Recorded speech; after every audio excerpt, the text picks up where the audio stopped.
On est vraiment heureux de vous donner rendez-vous tous les samedis pour les soirées Free Worship Unité. Alors, passez le mot, on vous attend.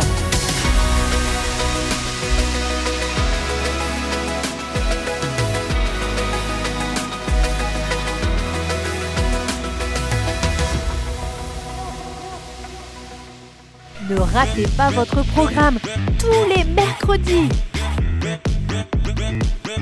Alors, rejoignez-nous tous les mercredis à 10 h sur la chaîne YouTube MLK. À mercredi!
Bonjour et bienvenue, je suis ravie de passer ces instants avec vous. Dites-moi, comment avez-vous vécu le confinement? Faisiez-vous partie de celles qui ont pu bénéficier d'une pause professionnelle ou de celles qui ont dû continuer leur activité et voir celle-ci s'amplifier et prendre 80 à 90% de votre temps? En ce qui me concerne, j'ai fait partie de cette deuxième catégorie et cela n'a pas du tout été de tout repos. C'était tellement difficile qu'en entendant des amis de l'église se réjouir du temps qu'elles avaient devant elles pour se reposer, s'occuper de leur maison, de leurs proches et surtout passer plus de temps dans la prière, la louange ou la lecture de la Bible, j'avoue, j'étais jalouse car j'avais moi aussi envie de me poser, d'avoir moi aussi plus de temps, de cœur à cœur avec le Seigneur, plus de temps pour me rapprocher de lui. Le Seigneur a travaillé mon cœur par rapport à cela. Et un matin, j'ai entendu cette petite voix qui me disait « Et toi, Christiane, de quoi es-tu remplie? Ton verre est-il à moitié plein ou à moitié vide ?» Au départ, j'avoue, je n'ai pas compris. Je n'ai pas tout de suite fait le rapport avec ce sentiment de jalousie et de frustration que j'avais en moi. Alors, j'ai noté cette pensée dans mon carnet, comme je fais d'habitude. Et quelques jours après, j'ai compris que le Seigneur m'interpellait. Il m'interpellait sur ma façon de voir les choses dans une période difficile et pendant laquelle mes émotions étaient à vif. Il m'interpellait sur ma façon d'appréhender mes difficultés et me rappelait que cela ne dépendait que de moi, d'être rempli ou pas de sa présence. Verre à moitié plein ou à moitié vide. Que signifie cette expression? Eh bien, c'est une expression populaire qui explique deux façons différentes et triviales de voir les choses. Soit sous un angle optimiste, le verre à moitié plein, soit sous un angle pessimiste, le verre à moitié vide. Oui, mesdames, face à certaines situations difficiles, si votre vision est pessimiste, c'est que vous regardez le verre à moitié vide. C'est-à-dire que vous ne considérez que les difficultés, les mauvaises nouvelles, en gros, que ce qui est négatif. Et il y a de fortes chances pour que du coup vous trouviez tout pénible et difficile. Moi, ça m'arrive quand je ne me sens pas au mieux de ma forme, lorsque je n'arrive pas à gérer mes frustrations, dans les moments où je voudrais avoir un peu plus de ceci ou de cela, et en l'occurrence un peu plus de temps. Dans cette attitude, le risque est de croire que mes efforts sont de toute façon inutiles, de m'inquiéter des dangers potentiels et de me concentrer sur ce qui peut mal tourner. Et du coup, je deviens passive, je n'ai pas envie d'agir parce que je suis persuadée que c'est compliqué ou que je n'ai pas les moyens ou que je ne l'ai jamais fait auparavant ou encore que de toute façon, ça ne marchera pas. Si votre vision est optimiste, c'est que vous regardez le verre à moitié plein. C'est-à-dire que vous portez votre attention sur ce qui est bon, bien, beau, que vous cultivez la gratitude pour ce que vous avez et vous percevez que malgré les difficultés, il est possible d'avancer, de s'apercevoir que ce n'est pas aussi dramatique que cela. L'intérêt de cette approche positive nous permet d'avoir un mieux-être psychologique et physique. Et moi, c'est celle que j'ai choisie. C'est celle qui m'a rendu le sourire. Cela a baissé mon niveau d'angoisse et m'a permis de faire face plus sereinement aux difficultés et d'éviter de tomber en dépression. Et toi, de quoi es-tu rempli? Parce que je suis enfant de Dieu, que je sais que Jésus m'aime, je veux être rempli d'espérance, celle que Dieu seul peut me donner en toutes circonstances. Je choisis d'être rempli de l'amour que Dieu a pour moi et de son esprit. Cette pensée m'a rempli de légèreté, car elle m'a ôté mes frustrations, mes angoisses, ma colère. Elle a totalement changé mon regard sur les événements pendant cette période.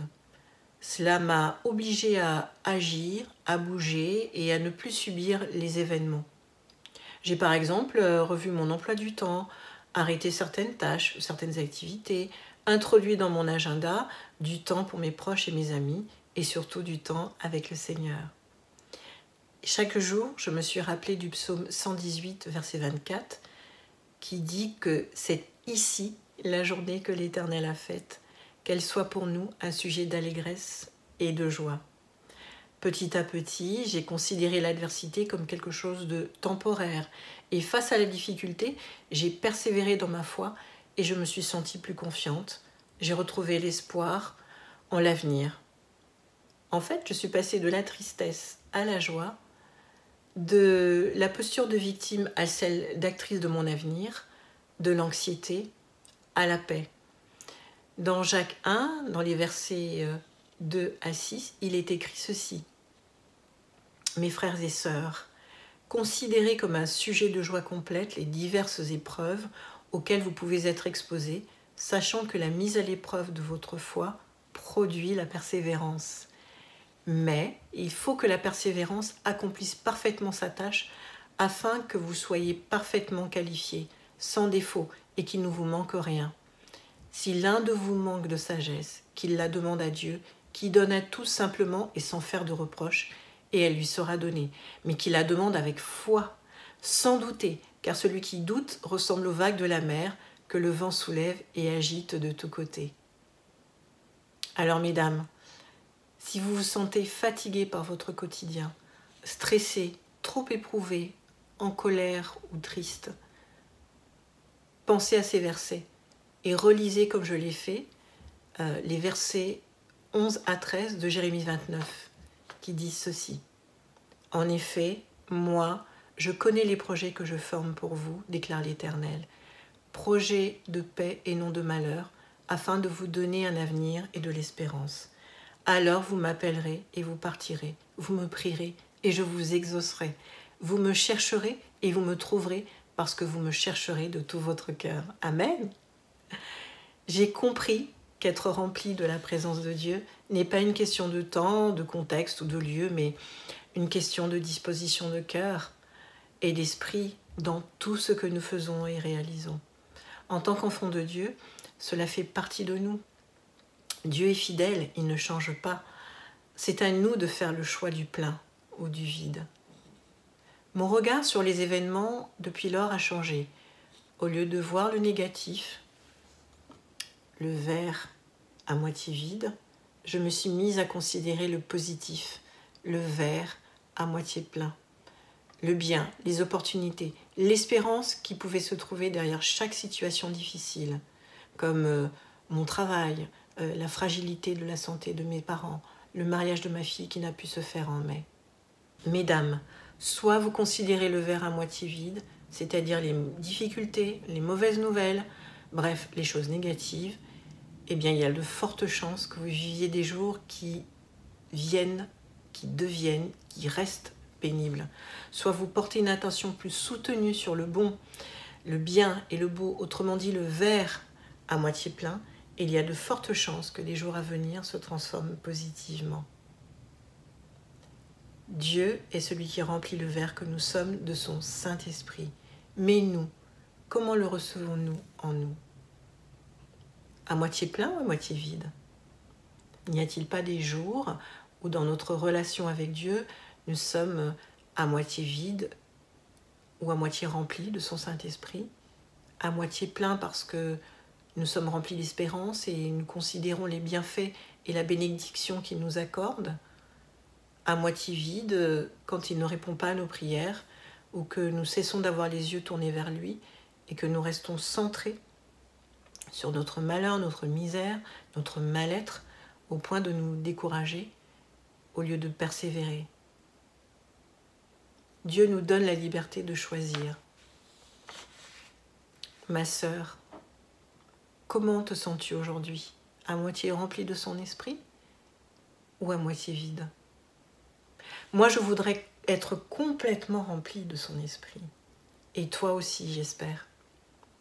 Car je sais que Dieu nous aime. Il est rempli d'amour pour nous. Il nous a envoyé son Fils Jésus afin que quiconque croit en lui ait la vie éternelle. Je t'invite à prier avec moi.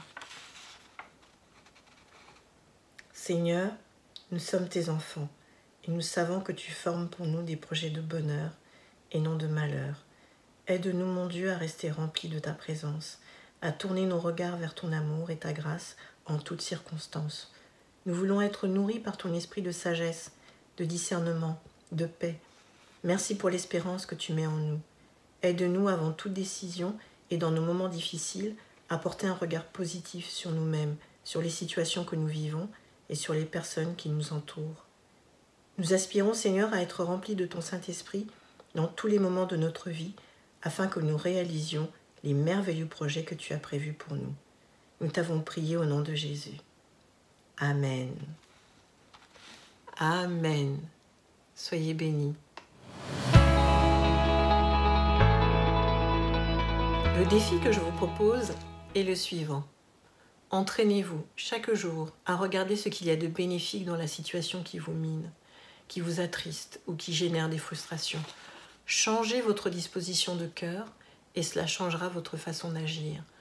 Appuyez-vous sur votre foi. Vous savez, cette ferme assurance des choses qu'on espère, la démonstration de celles qu'on ne voit pas. Posez-vous ces questions. Que dois-je apprendre de cette situation? Quels bénéfices puis-je en tirer? Quelles sont les opportunités qu'elle présente pour moi? Qu'y a-t-il de bénéfique dans cette situation? Cherchez, mes sœurs. Cherchez, mesdames, avec l'aide de Dieu, vous trouverez et vous agirez. En chaussant ces nouvelles lunettes, vous ferez de chaque jour qui passe un jour d'espoir et de paix pour vous, là où les autres ne verront que des impasses. Vous avez des questions ou un témoignage à partager sur ce thème? Si vous le souhaitez, vous pouvez nous écrire à mlkfemme@egliseamlk.fr. Que Dieu vous bénisse. À bientôt.